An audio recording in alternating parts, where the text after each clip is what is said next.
Welcome, everybody.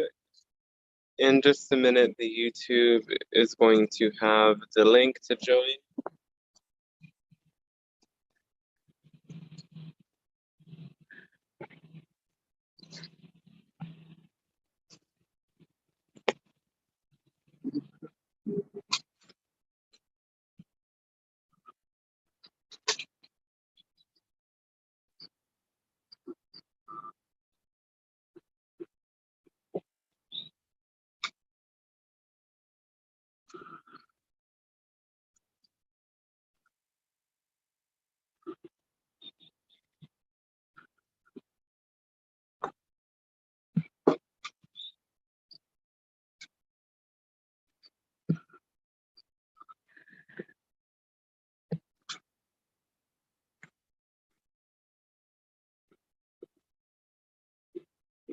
Got it.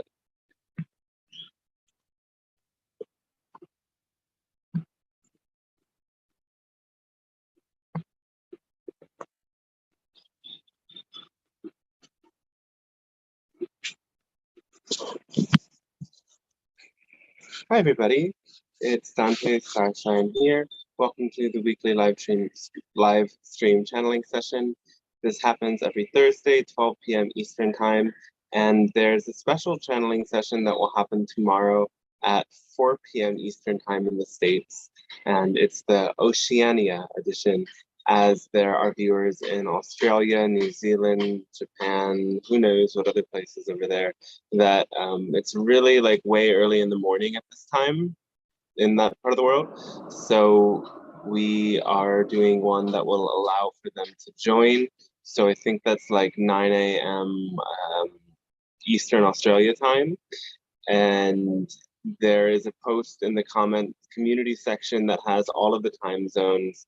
And perhaps it's also working really well for people in the States that are easier to get to this in the afternoon. So it's the first one, and if it goes well and there's good feedback and everything, we might continue it. So please check it out and let people know that you know in that part of the world to tune in. The channeling course is still enrolling now for April 6th. The early bird discount is still available for 2 more people.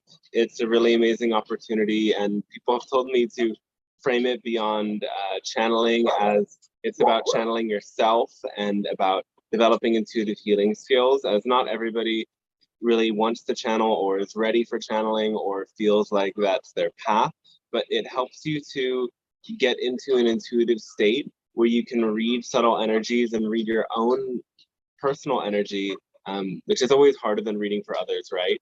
But more of the time you get very intuitive in how you can kind of see what's happening in your life and around you, and let this energy of passion that is so key to what the Pleiadians talk about guide you, as passion is really key to both intuition and to channeling. To be in that flow of inner alignment is one of the most powerful things that comes from this program.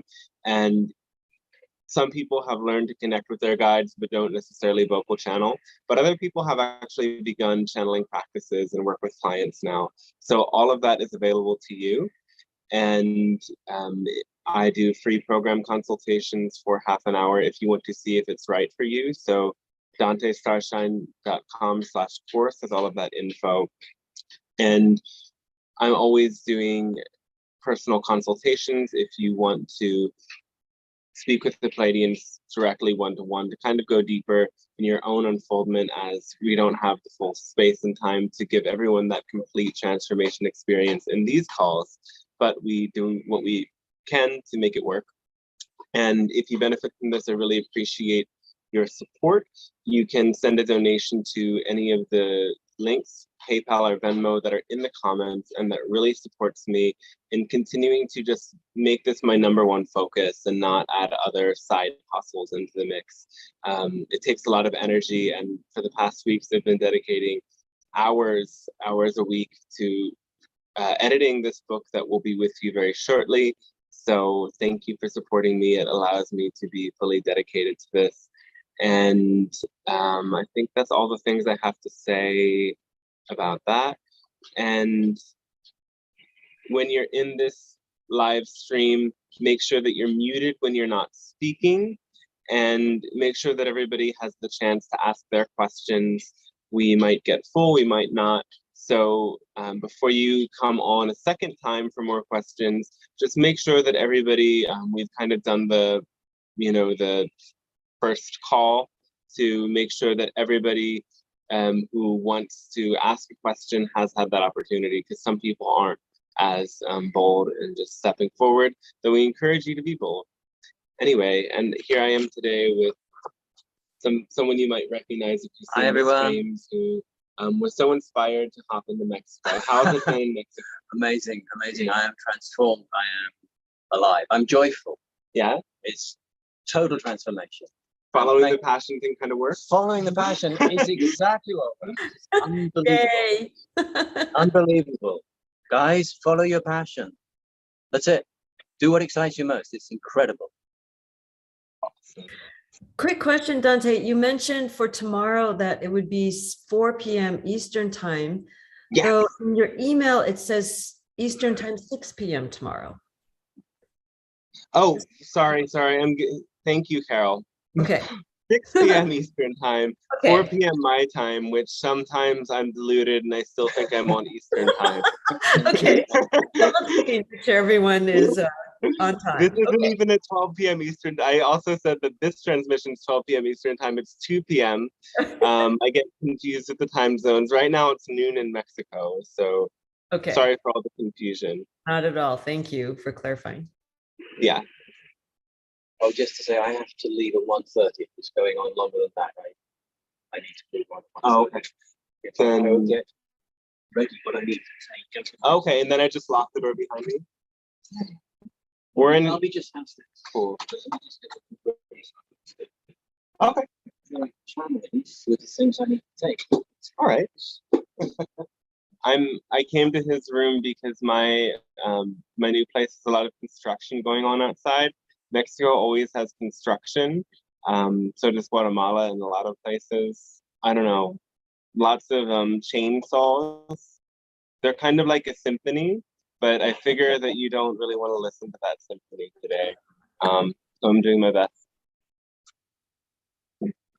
All right, so let's get started.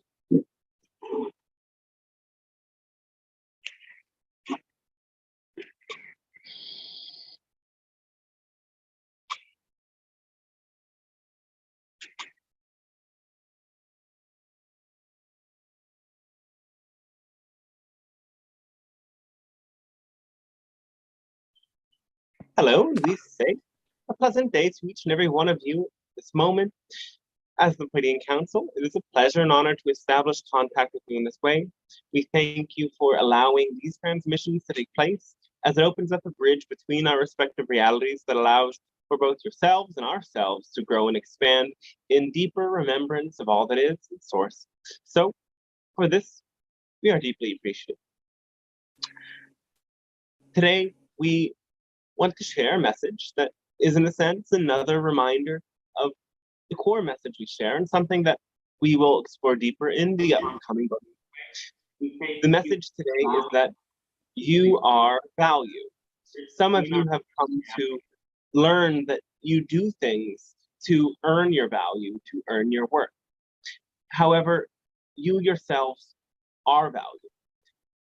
And if you come to understand how valuable and worthy you are innately, you snap out of so many of the schemes in your world that trick you into stepping out of alignment with your own inner self, your own true self and passion, to instead give your energy to things that really serve others, but not your innermost needs.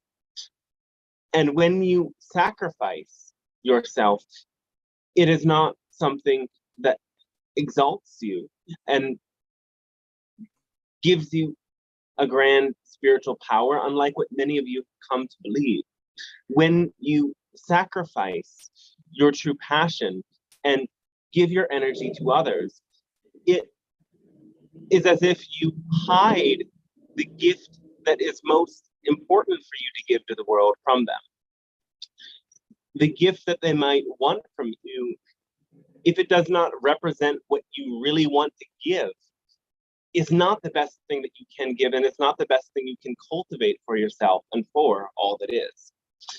So, tracing back to ancient times, at the creation of this civilization, known as your humanity, a group of beings known as the Anunnaki came to create you.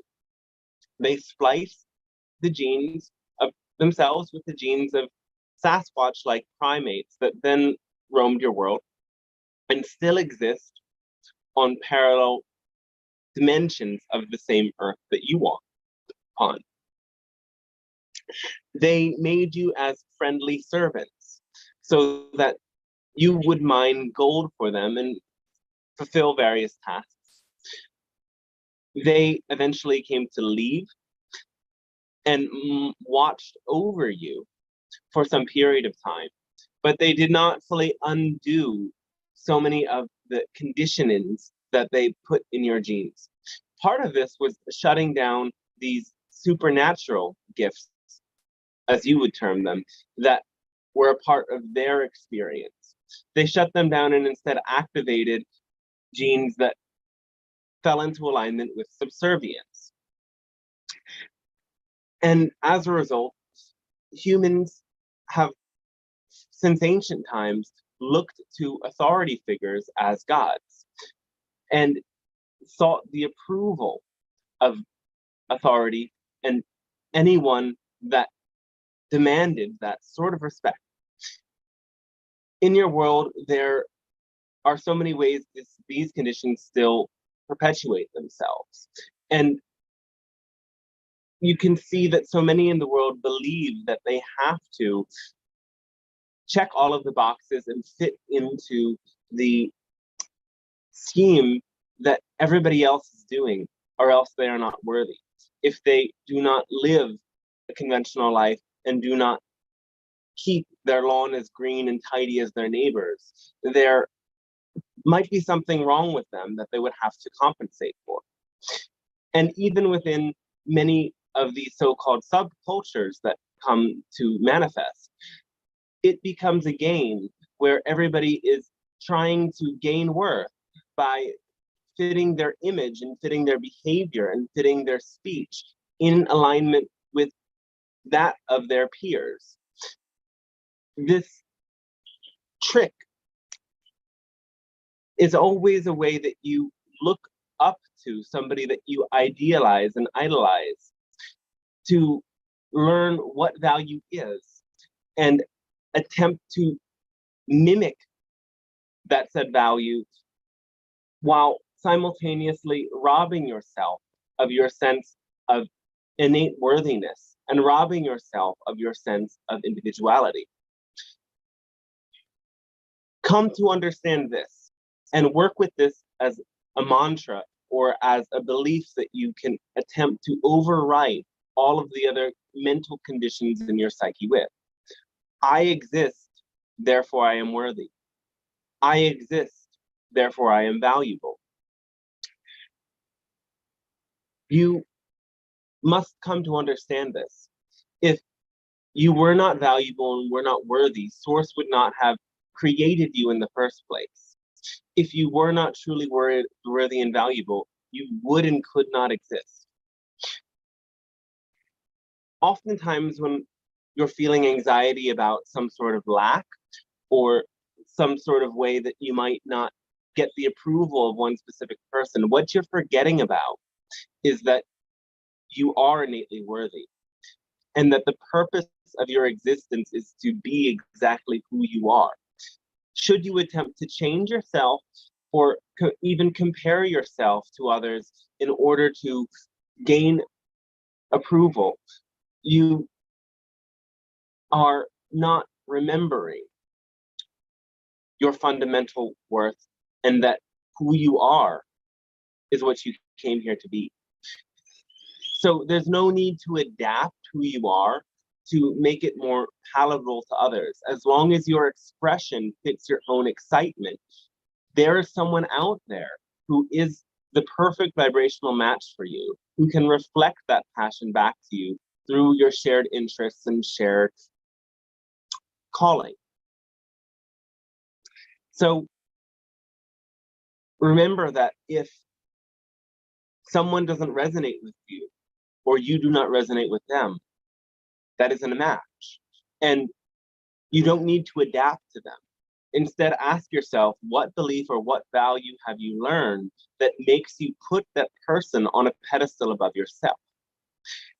When you take away the pedestal and come to see through true eyes of equality, which is essentially how Source sees all of these myriad aspects of all that is, then you will snap out of this game of comparison and devaluing yourself and learn that your worth is innate. There are some other different games you can play with yourself that can help you understand your worth more. And when you really look at these things, you'll see how paradoxical the stories your society tells you are.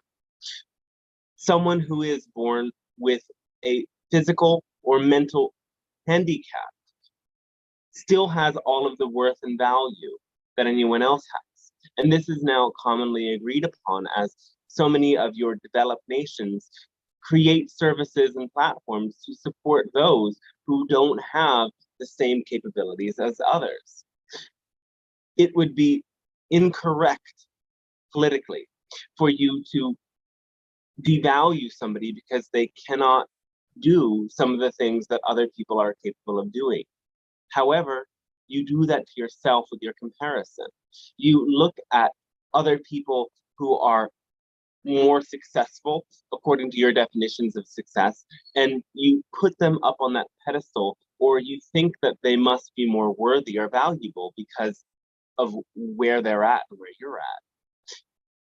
So remind yourself of this more fundamental understanding that your world is adopting in other ways, that those who don't have that same ability still have worth and value and still deserve everything anyone else deserves. You can also come to understand that your gifts are for the people that are meant to resonate with you. Your gifts are for the people of a like vibration. And just because another person has a bigger audience, it doesn't really mean anything about you. It doesn't, all that it really indicates is that they are resonating with those who resonate with them. So instead, when you bring yourself back to your core passion and your core excitement, and you focus on that, and you let go of all of these definitions in your mind and your comparisons that strip you of that sense of worthiness and slows down the engine of passion, then you can get back in alignment with Source, back in alignment with the formula, and start to attract more experiences that you desire with greater ease. Whenever you are feeling any sense of unworthiness, remember that you're in a state of fear and a state of forgetting. Remember that what is causing you to feel unworthiness is not a fundamental truth. It is an illusion. It is a negative belief that you've been conditioned with. And it may seem very real because the majority of the people on your planet do live with these limiting beliefs and conditions. However, you need to change your view from looking at the majority to looking at the few that have really broken free and have seen and demonstrated what happens when you choose passion consistently before anything else, before attempting to serve the purposes that others want you to serve and playing as a game and a pawn in their game. Remember that you are directing the journey of your own life. And while you may be of service to others, if you're not serving your own passion, the gifts that you share with others don't really bring through the highest vibration that you are capable of bringing through. So Let go of your comparison and come fully into your own heart. Allow your passion to support you and fill you with unending joy that reminds you that whatever calls to you has value and has worth. And other people don't need to see that the same way in order for you to remember how worthy, how valuable, and how powerful you innately are. So we thank you for allowing us to share this message to begin the transmission today. And we ask, and now, in which ways can we be of service to you? With your questions, comments, musings, sharings, or stories. Hello, does someone want to go first? It seems like you want to go first because you're speaking. Okay, thank you. Hello, Pleiadian. Hello. I have two questions. All right. I was dating a guy from the working for the darkness, and I would like to know if what I did in the healing and for him and for myself did the probability for him and help this individual to maybe go more to the light in the future. Well, that's up to him. That's up to them, yes. But Okay. did this experience help you go more to the light? Did the experience of seeing someone choosing darkness help to remind you that you are choosing the light and that is a much more powerful choice? It's very difficult to understand such choice. I am struggling since many weeks. I have another question. I would like to know from, I would like also to know if I succeed to take account all the negative influence from my body. Can you check, please? You don't have any implants that come from a source beyond your own world at this point. There are no negative extraterrestrial implants in you, as we can see, and there are no negative implants from any structure or society in your own world. So you're good. Because it seems I took many stuff a few weeks ago. All right. It was from the negative. I took out many things. Yes. So I succeed. Yes. Though, remember, you are still continuously in a process of undoing your own negative beliefs in your world. All of you are. Okay, thank you. And my last question is, I want to know from my higher self what he wants me to understand and for me to do to allow more monetary abundance, and what main chakra he wants me to clean. Are you following your passion? Yes, more than before. All right. Continue to follow your passion more and more than before. And listening to this original message about owning your worth will help you very much. In terms of a chakra, it has very much to do with the second chakra, as the second chakra is what allows energies to flow. It's what allows you to get in touch with your desire and to act upon it. It's what helps you to feel your innate worth and worthiness as well. So by cleaning up this chakra, that will support you in attracting more abundance. When you talk about second chakra, you talk about the orange one? Yes.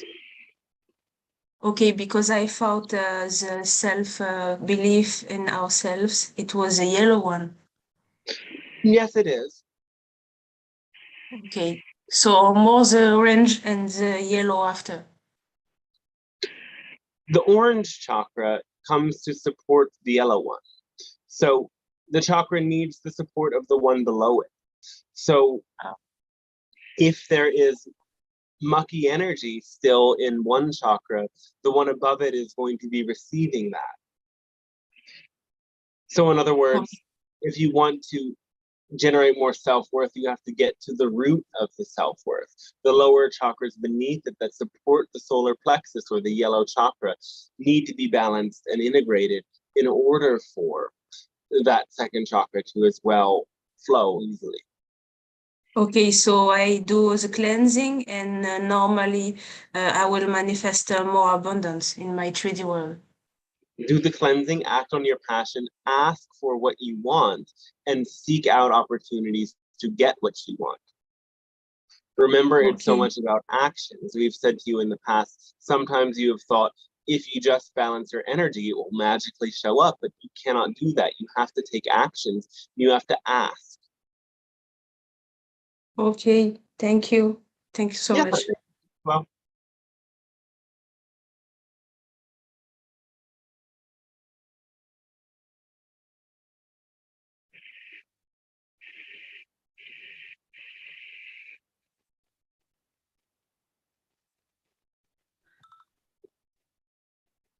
Hello, Pleiadian Council. hello, welcome. Thank you. And thank you so much for this transmission. It's very much appreciated. Appreciate it. So question about kind of following up from something that was just asked about asking asking for what you want in conjunction with following your passion. So at the moment, this last trip I had to Hawaii really solidified that I very much want to move to Hawaii. And that is very much a passion of mine, the project, as well as being there physically. And coming back to New York, I'm trying to detangle and make all the steps necessary in order to move. However, I'm trying to stay very open about the options and not insist on an outcome of how things will resolve itself in New York. But then I find myself a bit confused and not sure actually what to ask for as far as next steps to help me get over to Hawaii. And I'm wondering if you can help me with some advice or some guidance. Thank you. Well, what do you need to untangle yourself from? Primarily, I need to sell my apartment. I have an apartment here and I'm trying to sell it or rent it or something of that nature. So I'm not rooted in a physical place anymore. I don't have large responsibilities here. All right. Well, what would make more sense to you, to sell it or to rent it? It would make more sense for me to sell it. All right. And I'm working on actually both scenarios, trying to keep both of those open in case something arises. All right. You can, yes, put it on the market, see what happens, mention it to others. Also, put it out there for rent as well and see what happens. You can rent it for a period of time and then sell it, or simply sell it if the opportunity arises. Being open to both possibilities is a great way of not insisting on the outcome. Okay, yes. So I'm okay with it. I find myself a little confused about how to approach it, but I do understand what you're saying, that I have been keeping myself open to that. So I should just continue on that path. And it's not okay. And it wouldn't interfere necessarily with me ultimately trying to follow my passion of getting to Hawaii. No, it's a necessary step to get there. So see it as part of how you will arrive. Yes. Okay. As part of the process, trusting the process. Yeah. And then you can be passionate about what you're doing right now, knowing that the faster you do this, and well, doesn't necessarily need to be fast, but as you do this, the closer you get to moving to Hawaii, the closer you get to the goal. Yes. Okay. Thank you. Thank you for that guidance. My love. Oh, thanks to you. Our love to you as well. Hello, Pleiadian Council. Hello, welcome. Hi, this is Christine, and I have a question about my aunt, if you could check on her. So I'll just tell you what the situation is. My family on my mother's side seems to be well, crumbling down. So my mother deceased in 2018, my father as well. And in 2019, my youngest sister of my mother deceased. And now on the 22nd of February, so 22, so on this date, so 22nd of February 2022, suddenly her brother, my uncle, passed away just like that, bam. And now I just only heard the news yesterday. It seems another younger sister of my mother she collapsed and she seems to have pneumonia and she's unconscious. She's being ventilated in the ICU since a week. And now her organs are shutting down and they are, well, thinking about relieving her from all the machines. And could you check in about her status? Is she really on the way to leaving her body? And what's up with my family? Why are there so many deaths?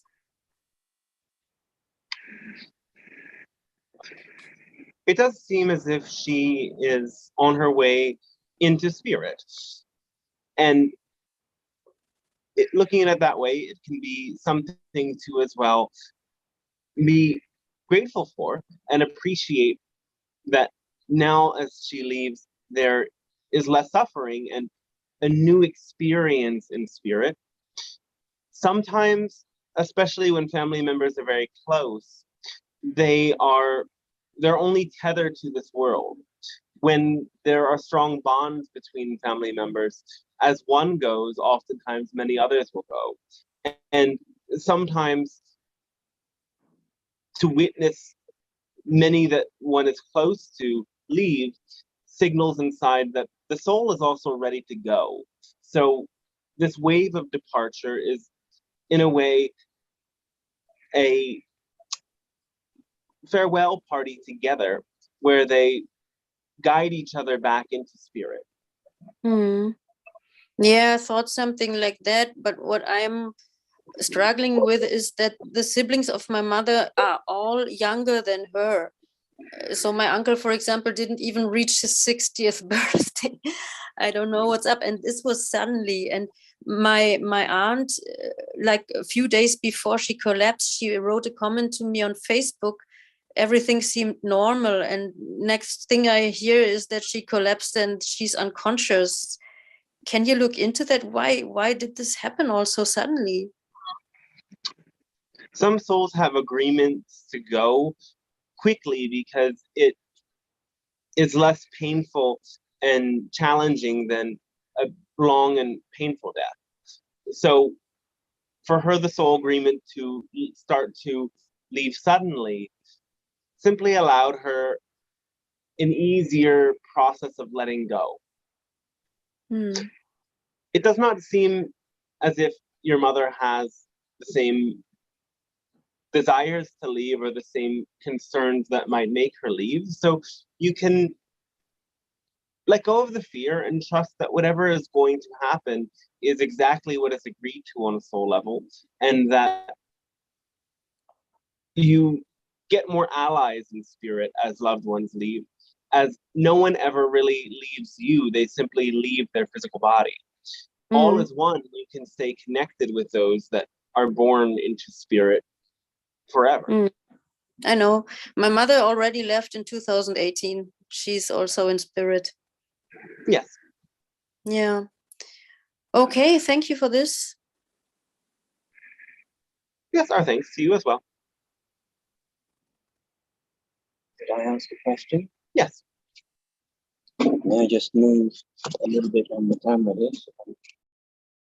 Hello, everyone.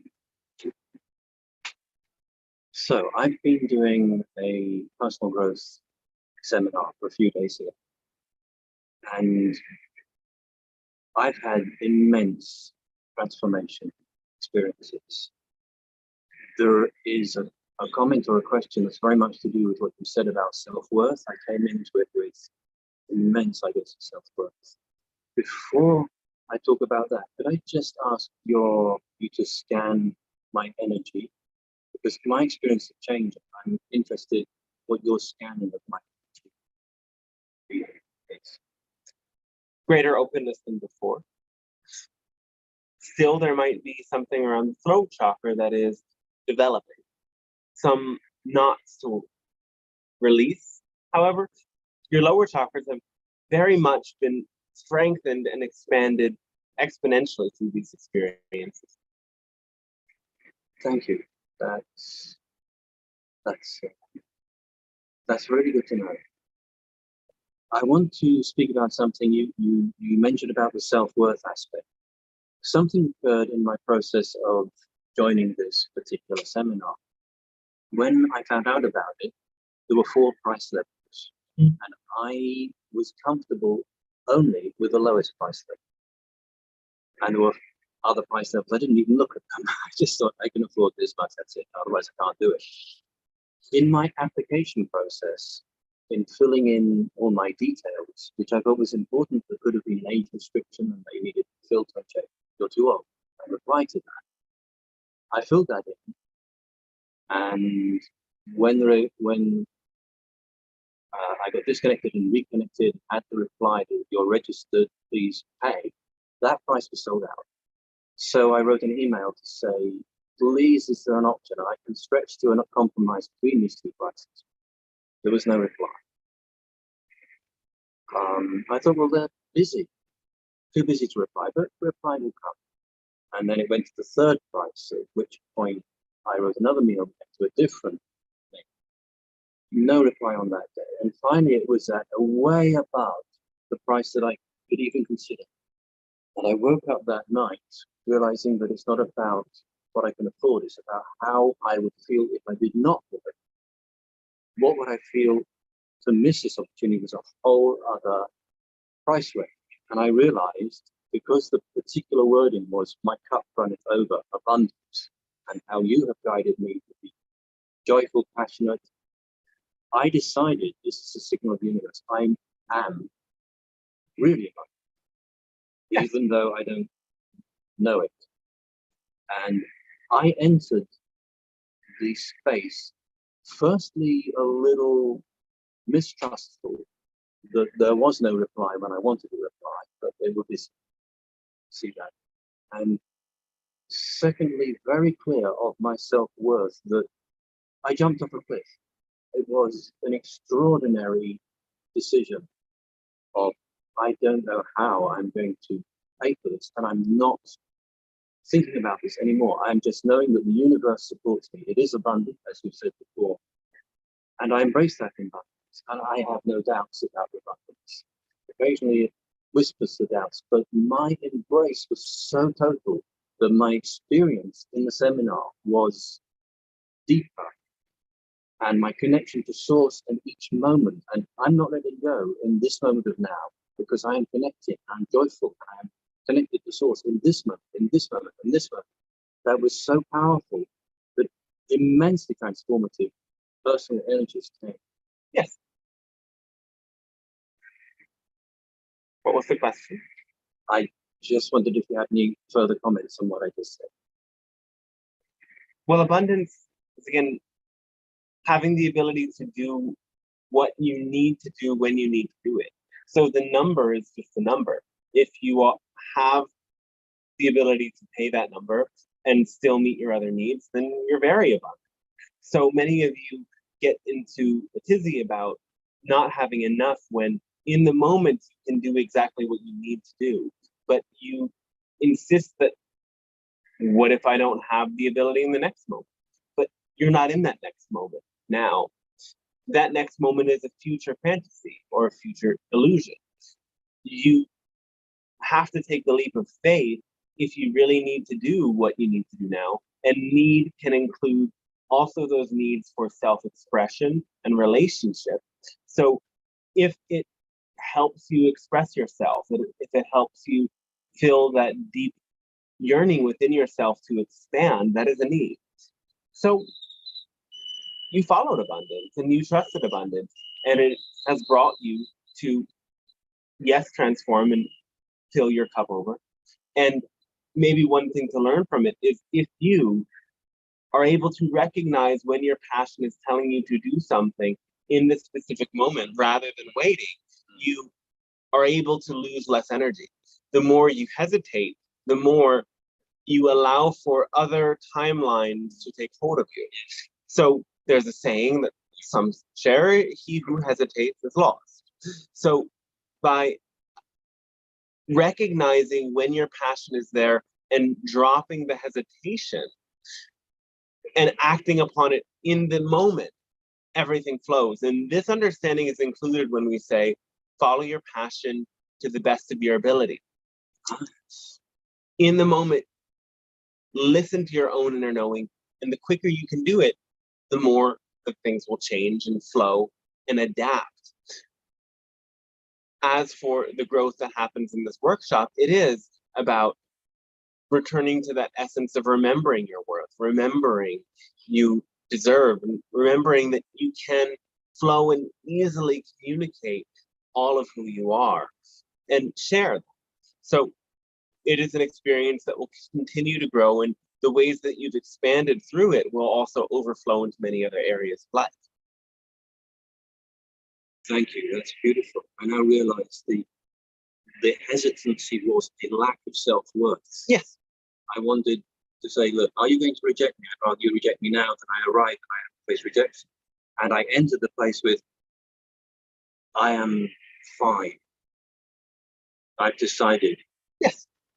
And yes, it was a different mindset. And if I had entered at the lower price range with that unworthiness, I would not have had the experience at all that I have.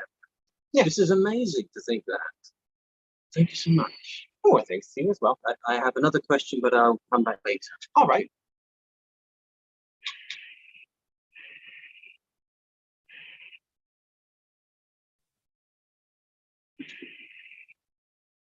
Does someone want to go? Yes, yes. please wait. Yes, I would like to have some questions. All right. Let's continue with your questions then. Okay, I would like to know your definition of intelligence. Intelligence is to have the understanding to do what you need to do. To have the mental capability to do what is uniquely your own. So many of you compare different types of intelligence in your world, yet intelligence is so much birthed out of passion. Somebody becomes very adept at a skill because passion guides them to study it, to practice it, to be in the flow state. And the more one stays in a flow state, learning and surrounding themselves with certain types of information and challenges that they solve, the more that their mind learns to figure out that specific type of thing. Somebody becomes adept at math because they're passionate about it. Yet in your world, you have defined certain skills that you see as the most practical as being what defines intelligence. But intelligence is really catered to what one is passionate about doing. So it is unfair for you to say that somebody with what you consider mental handicaps is not intelligent. They are intelligent in their own right in doing what they need to do. And all of you are intelligent in your right of doing what you need to do individually as it aligns with your passion. So when I say something has higher intelligence and something has lower intelligence, what does it mean? Well, that is the definition that you're making. You can say that someone lacks this specific type of intelligence to do something like math, or somebody lacks the intelligence to understand something like politics. But you cannot say that an individual who is very adept at math but does not understand politics is more or less than intelligent than somebody who has the opposite understanding.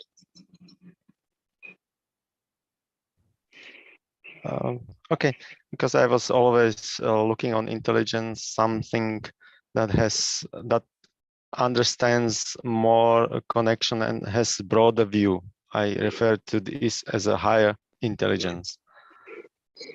All right, well, maybe they have more mental openness. Maybe they have more a higher general intelligence level that includes all of the things that they're intelligent about. Some people have a vast intelligence where they can connect many dots. They have a holistic intelligence in that sense. So again, it doesn't serve you to compare intelligence levels as some being more intelligent than others.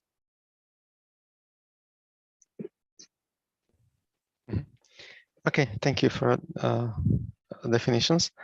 Yeah. Another topic is I would like to discuss is what's your view on dyslexia?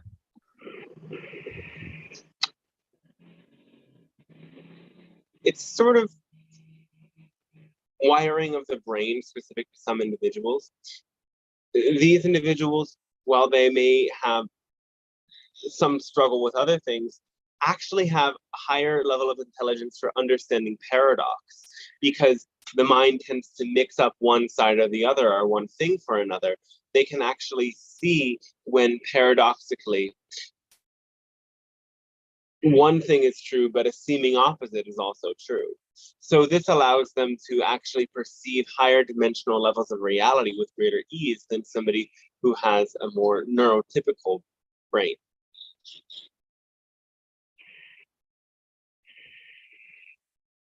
Mm-hmm. That's interesting. Yes. I'm just thinking if does it have any connection with term brain fog? Is there any relationship, or it's No, not it may be really. different? Brain fog is more of a condition created by general disbalance, chronic fatigue, inflammation in the body, dis-ease, indigestion, and so on and so forth. When one does not absorb nutrients and one does not rest properly, one experiences brain fog.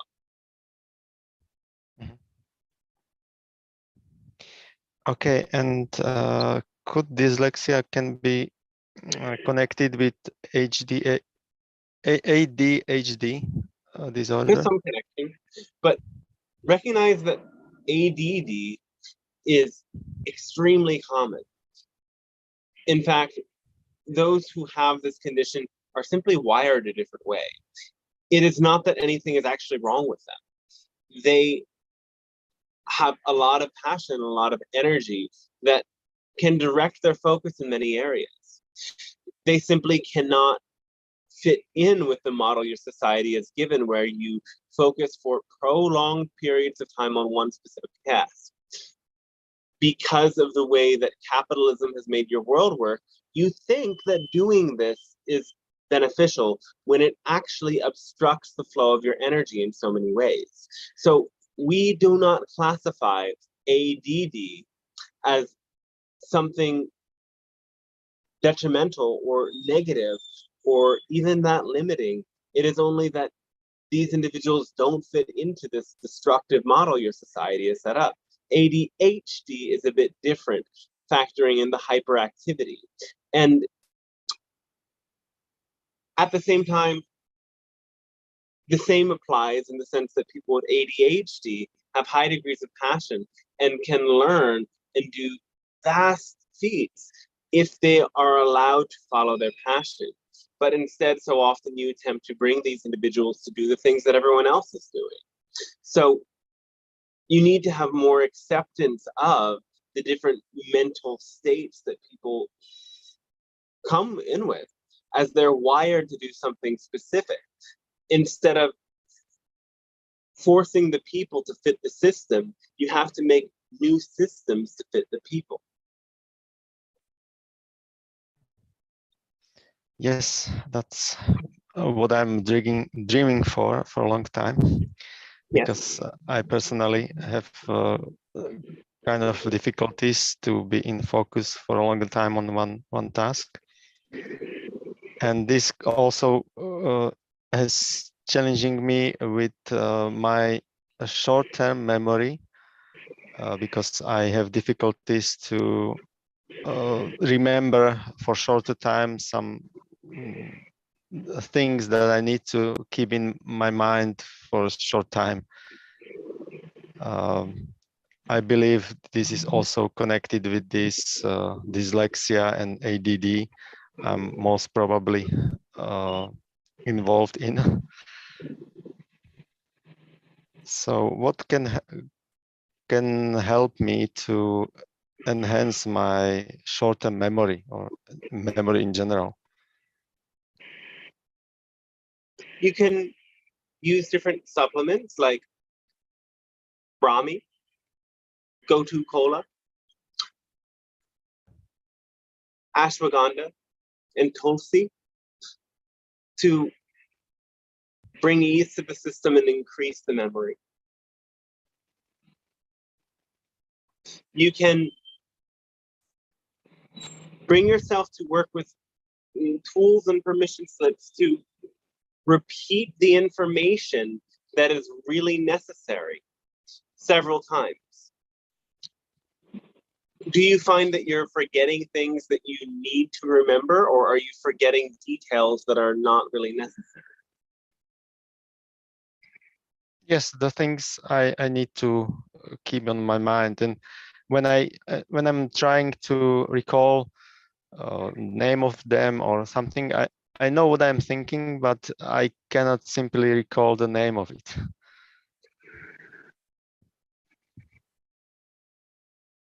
Are these things that you've learned recently? Yes, or some are just recent and some are older. Well, if you are working with things that are in your recent memory, you can write things down, even in a notepad on the phone, to help it integrate more. The act of writing it down will increase the memory, and you can look at that note again and again to help yourself remember.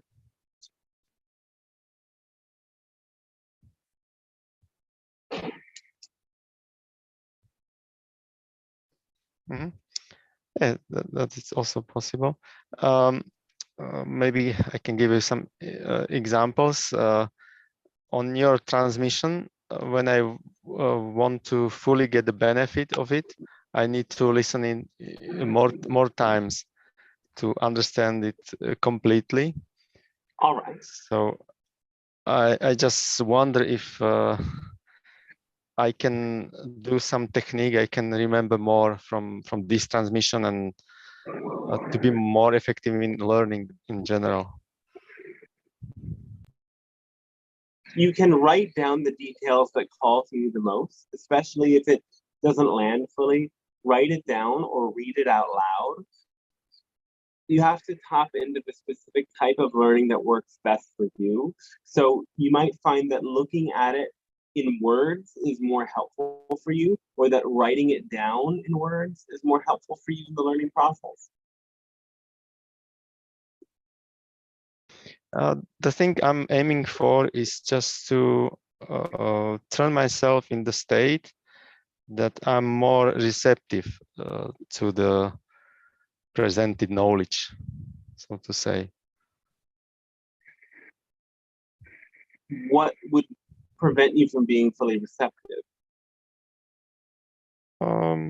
Usually some destructive thoughts that I'm thinking of my fears and other things that are not so important, but are just simply distracting me. Do you meditate? Yes. Not. What kind of meditation do you do?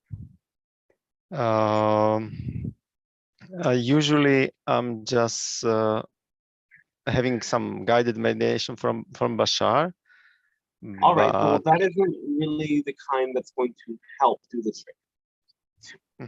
The guided meditations that we and other channels offer help you to go into specific states of consciousness that are useful to explore your inner self and also astral realms. So for this specific thing that you're seeking guidance with, you need to do a different type of meditation. What we would suggest for you to do is work with either a mantra or focus on your breath. Sit in silent meditation and focus on the quality of the breath at your navel point and through your body, and allow all of the distracted thoughts to be there while returning your focus again and again to the breath. You can also do this with a mantra, a specific word or a word from an ancient language such as Sanskrit that has a particular vibration. And keeping your focus there will help to train you to build focus in general, because the distractive thoughts will always exist. The channel even has distractive thoughts, oftentimes during channeling. But through learning the practices of meditation and channeling over many years, he doesn't even notice them. He's aware that they're there, but the focus is clear and direct on the energy that is coming through from us and how that needs to express through him. So there is a need in general for many individuals to learn this practice of meditation, as it allows you to selectively focus while letting the background noise and thoughts go elsewhere. And how long this meditation should last? Start with 15 minutes and work your way up to half an hour every day.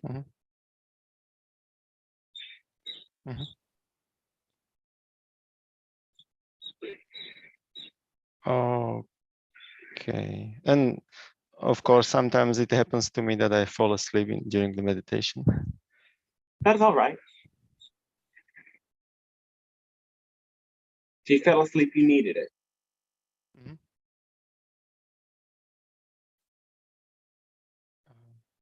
Okay. Remember, it's a practice. You're not trying to get somewhere. You're simply working with the practice to expand your capabilities.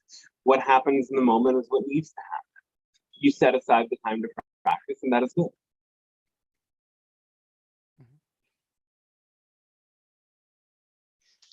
Okay, and another topic I would like to ask. All right, no, we need to allow space for other questions. If there's more time, we will get back to you. Okay, thank you. Oh, thanks to you. Hello. Hello. Same. We need to allow for other questions, and then we will get back to you.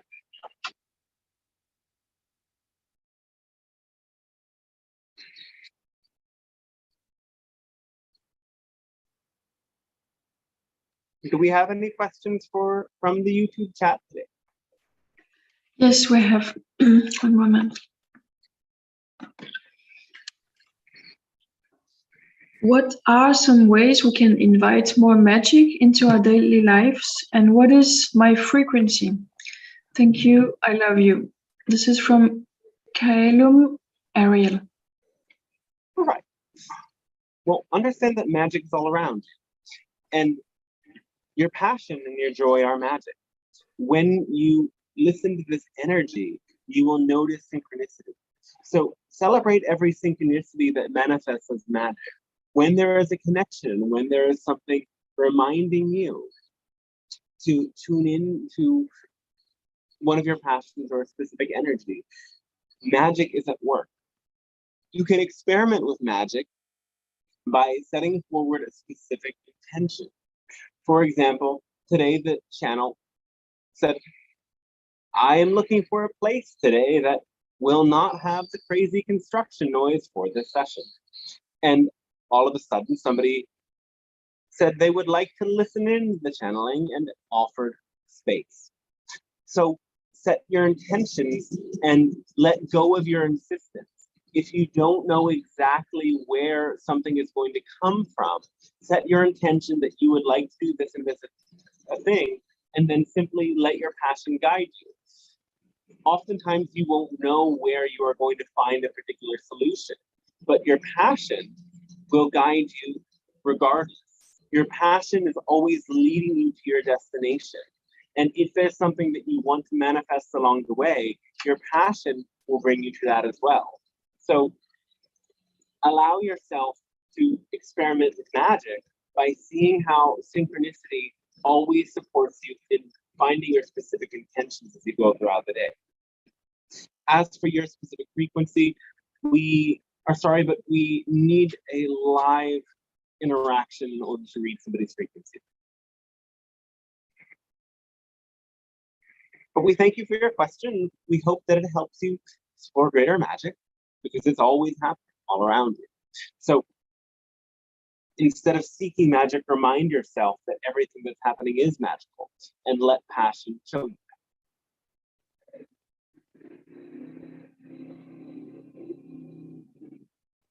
Thank you. That was the only question on the YouTube chat. All right.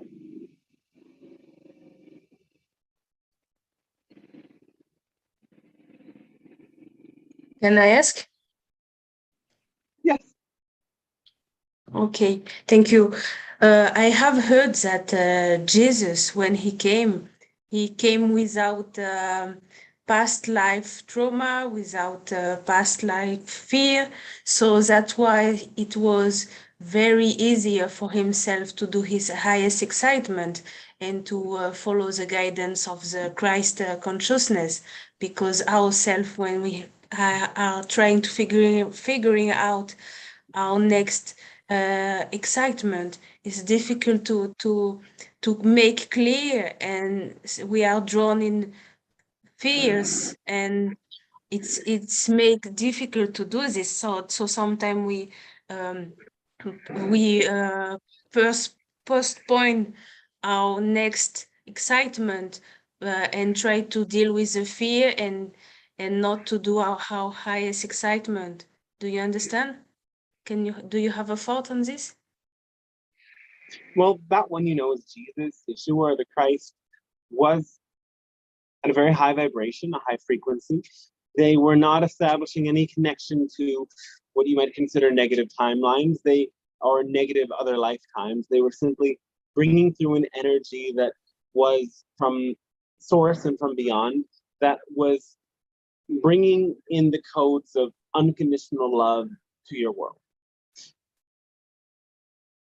So it was very more easier for him to do each time the next move, because he was drawn in figuring out his highest excitement. He was only following the next movement and the next moment. And ourselves, each time we are trying to figuring out through our old traumatism and our old past life memories. Yes. So it makes more complicated. Well, you can bring in this concept of past lives if you wish, as there are, of course, desires that can come from other lifetimes. So how you resolve all of this is in the present. You need to learn to listen not to your mind, but to your heart, because your heart will guide you in the right direction. Your heart will serve you to know what the logical next steps are. Okay, so the next, the first step is really to activate the heart chakra and the heart sphere. The heart is activated. If the heart was not activated, we'd be dead. So you need to get the mind out of the way, because it is only your mind that prevents you from getting fully in touch with your heart. Okay, so I have to make my heart speaking louder than the brain. No, you can't make the heart speak louder. It's already speaking as loud as it needs to speak. It can give you signals like heart palpitations or heart attacks to attempt to get louder if you don't quiet your mind. This is why all of the spiritual practices are about quieting your mind, coming back to subtlety, returning to a place where you don't have to be distracted by the ongoing thoughts of the mind, and instead the heart innately guides you.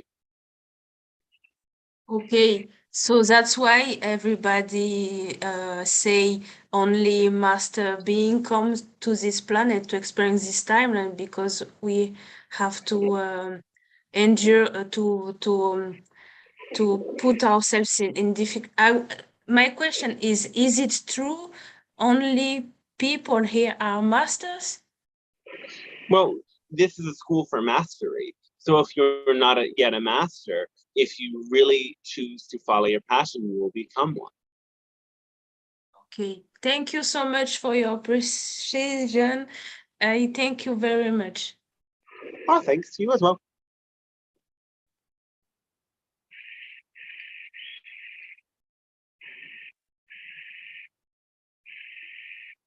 Hello, Pleiadian Council. Hello, yeah. I would like to ask about dragons. Yes. If you could tell us a bit about where they come from, and how, for the people that are attracted to or feel a deep connection with dragons or a dragon, how can we work with them? Dragons are interdimensional beings from a higher plane. You could call them hyperdimensional. They come from far beyond the physical. So dragons do not have a physical form, though as the energy of these dragons comes into your reality, it awakens the Kundalini energy. The Kundalini energy is the psychic energy within your bodies and within your chakra systems that triggers spiritual awakening experience and the awakening of your psychic gifts.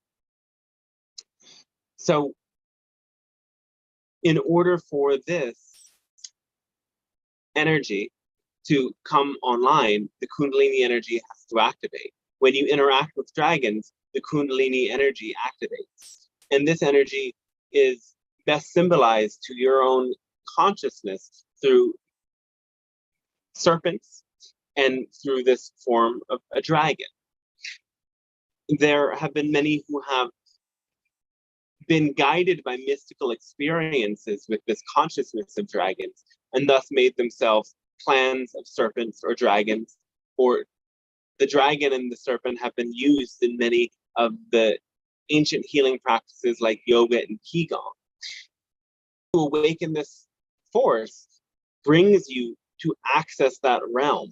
And not only do dragons live in these hyperdimensional realms, so do fairies, angels, and many other types of nature spirits and spirits from other planets and other realms. You can interact with all of them. To specifically get in contact with dragons, you want to work with this Kundalini life force energy within yourself. You can do this through breath work, through qigong, yoga. Following your passion alone is enough to activate Kundalini energy. Powerful detoxification and exercise in the body can awaken this energy. Doing things like ice baths and intense breathing can activate this energy.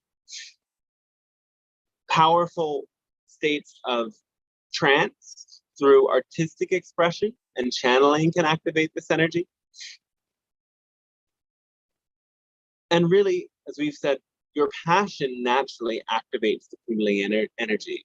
So by being yourself and by letting your own path guide you to those things that really call to you the most, this energy will naturally come online. Then you can call in the dragon spirits and you can connect with them most deeply in nature, especially in forests, as there are more gateways to these hyperdimensional spaces and they have more places to land. Of course, like other beings, dragons like offerings. And as you are seen through the mythology, dragons like precious things, like metals, stones, and things that have much value in your world. To sacrifice the material for an offering to the spiritual realm of these dragons can invite them in to activate greater subtle forces of energy. So we would suggest for you to make an offering and actually make an altar for the dragons in one of your forests and start to bring things to them. You can bury them in the ground or simply leave them out. A place that will be undisturbed by others is ideal, but if you cannot help but build it somewhere public, that is fine too. Build the altar to the dragons and call them in, and you will find that you start to have different experiences with their energy.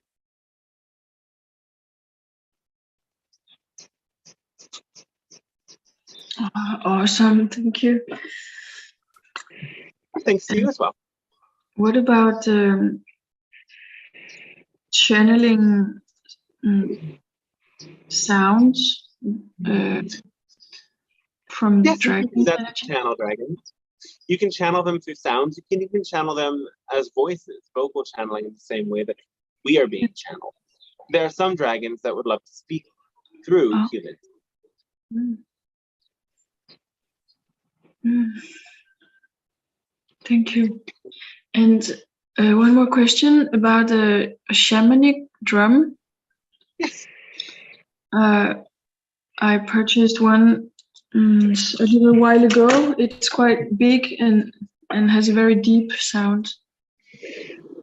Do you have some suggestions on how to work with it? There is a rapid drum beat that is used for shamanic journeying. This drum beat entrains your brain into a theta wave pattern. So listen to recordings of the specific shamanic drum beat and learn to get that rhythm. You can drum yourself into a trance state or make a recording and listen back to it. This specific state accelerates or rather slows your brain waves down despite being a very rapid beat so that you can enter into a trance. The repetitive nature of it is key because the repetitions help you gain that trance state.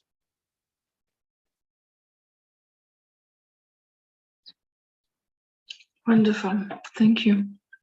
Thanks to you as well. I have to leave in a few minutes. Could I possibly ask my second question now? Yes. Thank you so much. I'll just move on camera. Sorry, I do have to leave. So this is my second question. In my desire and passion to share about this channeling that you do, I found myself not finding words easily. And I actually said, oh, I'm talking to aliens today.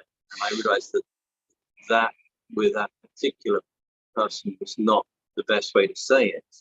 Yes. And I put ET contact was one wording I tried with on another occasion, and channeling. You could try channeling spirits, channeling entities, channeling interdimensional consciousness, because we are all of those things as well. As much as we are extraterrestrials and we are aliens too, these words might not appeal to everybody, and it might give a strange tone to what you're trying to communicate.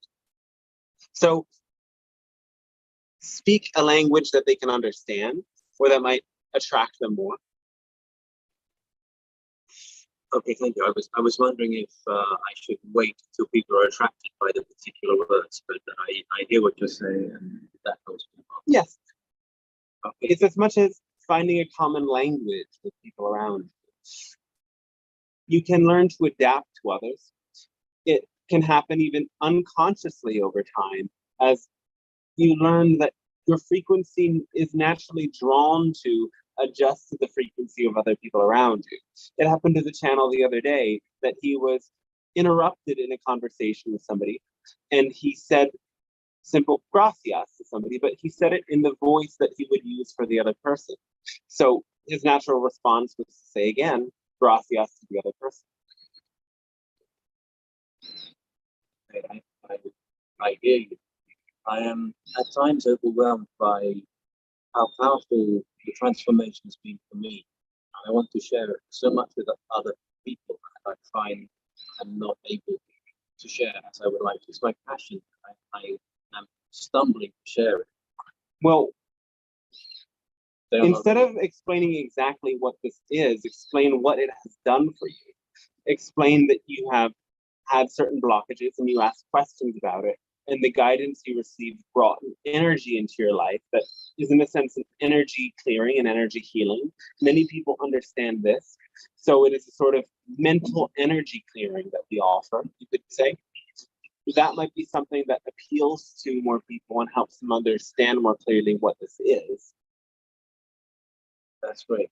Thank you. And what about the role of the channel? I want to be sensitive to express that in a suitable way. You know, the channel is a bridge for interdimensional consciousness to reach your world. Okay. I've got that. Thank you so much for giving me All right, our thanks to you.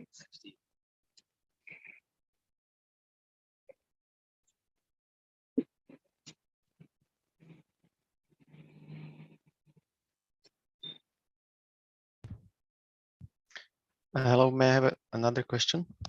Yes, one more.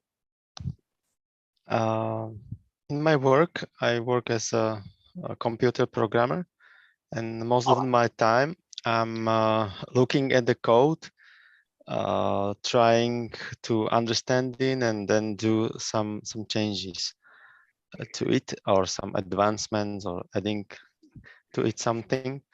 And most of my time I'm spending reading it, which doesn't come very well with the issues I've been mentioning before. Do you have any suggestion I can be more effective with working with the computer code? Would writing things down be helpful? Yes, it could be helpful, but there's lots of variables and lots of things that I need to be. Most of the time I would like to keep it in my head, because all right, it's this is why much we more suggest handy. mantra meditation. So start practicing with a mantra and pick one that is maybe about 2 or 3 sentences and meditate on the mantra for 15 minutes a day. And as you develop this ability, you can then start to string different phrases and numbers in your head, repeating them and repeating them. The mantra meditation will allow you to gain that ability to sustain a particular set of phrases or syllables together in your head while still the other thoughts run. And then you can use that same ability with things that you need to remember. Mm-hmm. And can you give me an example of that mantra? It may look like.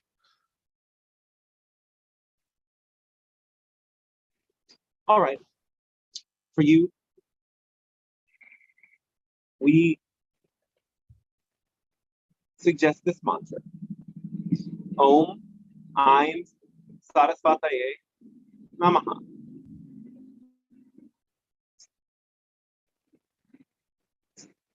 Mm-hmm. Interesting.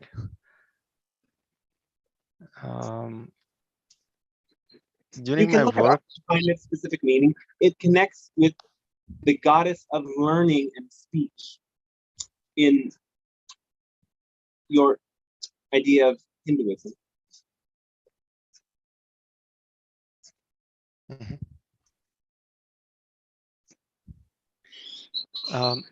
During my work, or when I'm starting a new project, I learned multiple times that when I'm looking at something new project, it simply looks to me very difficult, and after spending some time on it, I become more used to it, and then I develop some sort of energy that I understand in, and then also the understanding comes much more easily. So maybe there could be a technique, then I can first of all put myself into state of understanding that code, and also the understanding will come with it. It's something like that possible? Yes, most certainly. You can dissect the code.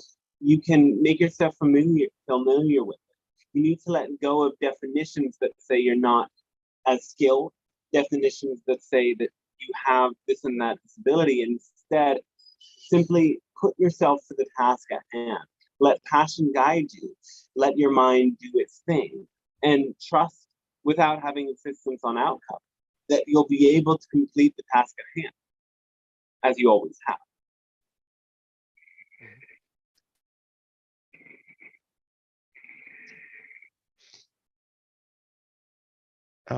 Okay, and this is also the topic Okay, thank you.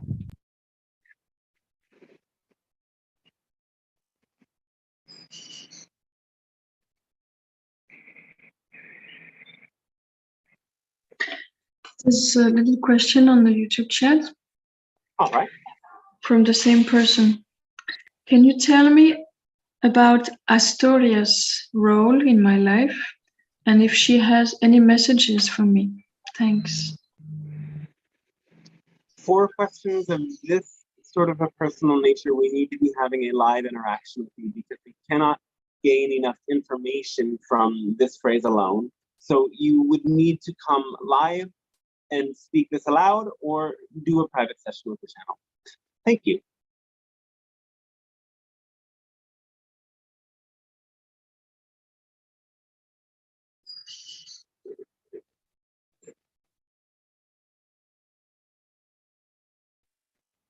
Is that everything?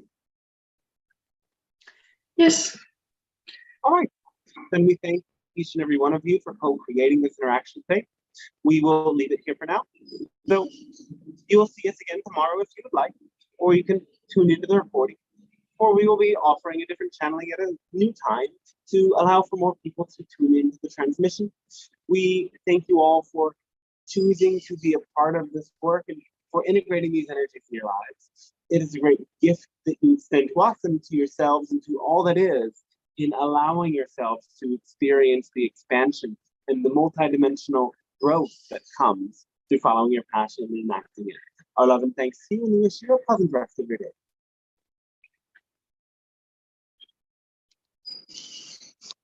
All right. Great. Thank you, Dante. Welcome. Thanks for joining, everybody. Thank you. Thank you. Thank you. How was it today?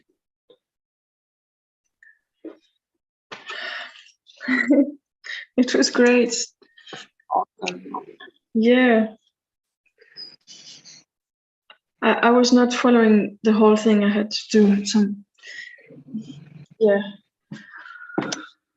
some other things as well. But it was wonderful to hear about the dragon's energy and making an altar for the dragon in the forest. I look forward to do that. Yeah, let us know how it goes. Sorry? Let us know how it goes. Yeah. I will.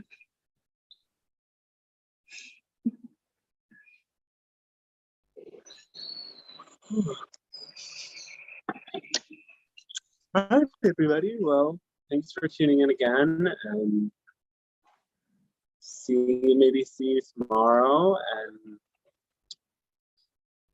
yeah, thanks for your support for the sessions. If you're able to donate, it really helps me out. And the links are there in the comments. It allows me to fully focus on this as main thing I'm offering. So, hi, oh, you're back. Yeah, I saw you just listening at speaker. Okay. Thanks so much. You're welcome. I'll be starting my rehearsal. Bye, Okay. everybody. Ciao. See ya. Thanks again. Ciao. Thanks for being here, and contact me if you're interested in the channeling class or private sessions, and I'll look forward to hearing from you then. So, have a great day, everybody. You too. Have a nice day. Bye. Dante. Ciao. Ciao, ciao.